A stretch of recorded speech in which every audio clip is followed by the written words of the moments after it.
நெஞ்சம் என்னும் கூடு அதில் வெறுப்பு வைத்ததாறு. துன்பம் வந்த போதும் இங்கு துடைப்பதிங்கு யாரு? கழங்கும் போது சேரு, அது தெளியும் போது நீரு. கடவுள் போட்ட கோடு, அதை திருத்த போவதாறு? வெந்த புண்ணும் ஆறிடுமா?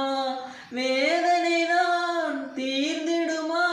விண்ணுக்கும் மண்ணுக்கும் சம்பந்தம் உண்டுன்னு சொன்னது யாரு? அது மன்னவன் பேரு.